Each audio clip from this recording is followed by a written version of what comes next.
Assalamualaikum warahmatullahi wabarakatuh. Perkenalkan, nama saya Bunga Azrafa. Saya merupakan mahasiswa UT Prodi Manajemen. Di sini saya akan membahas tentang pandemi COVID yang telah meresahkan satu dunia. Apa itu pandemi COVID-19? Pandemi merupakan wabah penyakit global. Di dunia ini, pandemi terakhir adalah COVID-19, di mana WHO telah menyatakan COVID-19 menjadi pandemi sejak tanggal 12 Maret 2020. Coronavirus adalah keluarga besar dari virus yang menyebabkan penyakit, mulai dari flu biasa hingga penyakit pernapasan yang lebih parah, seperti MERS dan juga SARS. Lalu, apa gejala orang yang terkena COVID-19? Orang yang terinfeksi virus ini menunjukkan gejala yang berbeda-beda, bergantung dengan jenis virus dan seberapa serius infeksinya. Berikut ini adalah gejala-gejala orang yang terkena coronavirus. Pertama ada hidung berair, sakit kepala, batuk, sakit tenggorokan, demam, tidak enak badan atau kelelahan. Jenis virus corona lain bisa menyebabkan gejala yang lebih serius. Infeksi ini dapat mengarah ke bronkitis dan pneumonia, terutama pada orang-orang yang beresiko tinggi. Beberapa infeksi yang lebih parah akibat coronavirus adalah yang umumnya yang lebih sering terjadi pada pengidap gangguan hati atau jantung dan orang-orang yang memiliki sistem kekebalan tubuh yang rendah, seperti bayi dan orang tua. Lalu, apa penyebab kita terpapar oleh coronavirus? Penyebaran coronavirus sama seperti virus yang menyebabkan flu lainnya, yakni dari batuk dan bersin atau dari sentuhan orang yang terinfeksi. Virus ini juga dapat menular jika Anda menyentuh barang yang terkontaminasi, lalu menyentuh hidung, mata, dan mulut tanpa mencuci tangan. Lalu bagaimana cara mencegah dan mengobati virus ini? Untuk mencegah kita terinfeksi dari virus ini, Anda dapat menerapkan perilaku hidup bersih dan sehat. Anda dapat mengonsumsi makanan yang bergizi untuk mempertahankan sistem imun. Pasalnya, penyakit akibat virus umumnya dapat dicegah dengan ketahanan tubuh yang baik.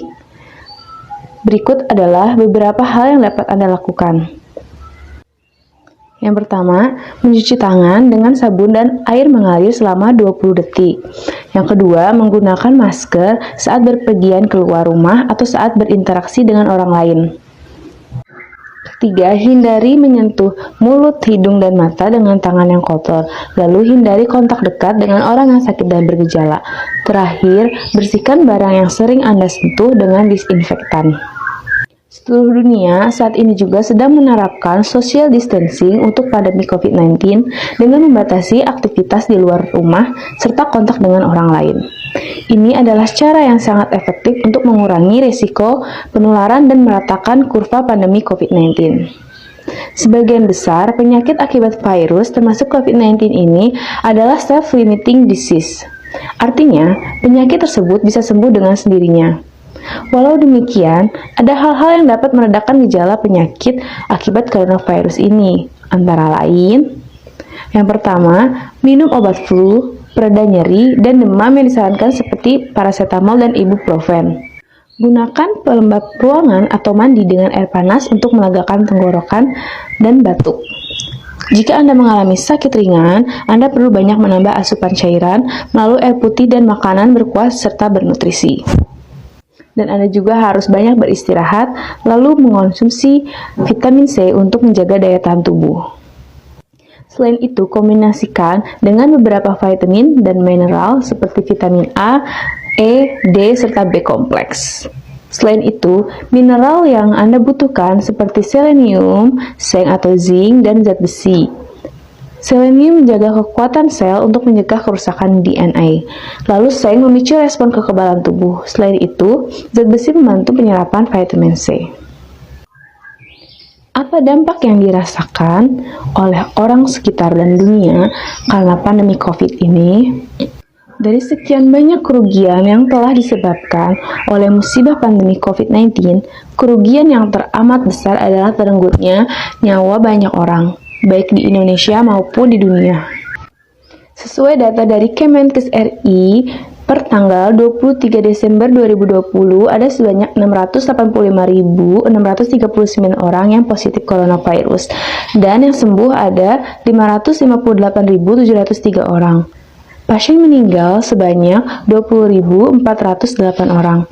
Sedangkan jumlah suspek sebanyak 66.914 orang dan jumlah spesimen sebanyak 52.672 spesimen.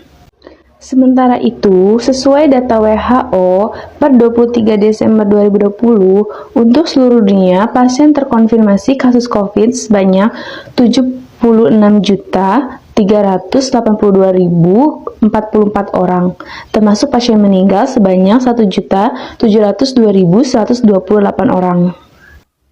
Hal lain yang disebabkan COVID-19 yaitu gangguan terhadap perekonomian global, termasuk Indonesia.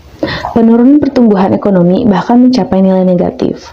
Sebagaimana yang dilaporkan Hano Tubun dalam Journal of Education, Psychology and Counseling yang dipublis pada 14 April 2020, dampak pada sektor ekonomi pada masa pandemi COVID-19 ini di Indonesia antara lain: pertama, terjadinya PHK besar-besaran.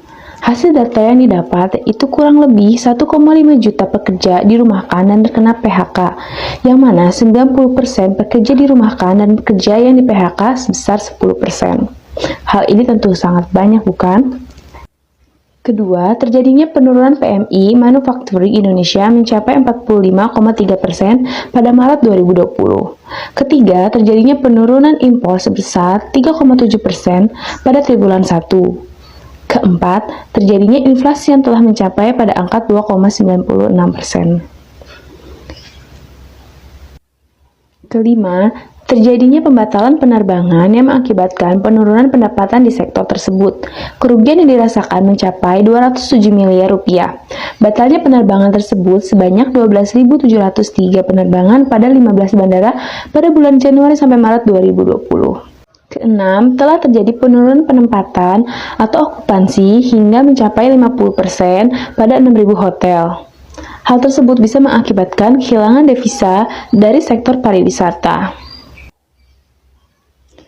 Sektor lain yang tidak kalah penting adalah sektor pendidikan. Keputusan pemerintah meliburkan sekolah menyebabkan stagnasi di dunia pendidikan, hingga diambil kebijakan belajar di rumah melalui jaringan online. Solusi yang diambil ini ternyata tidak juga lepas dari masalah, mulai dari sarana, biaya pembelian paket internet, penguasaan teknologi yang masih rendah, jaringan internet yang sering lemot, dan masih banyak masalah lainnya.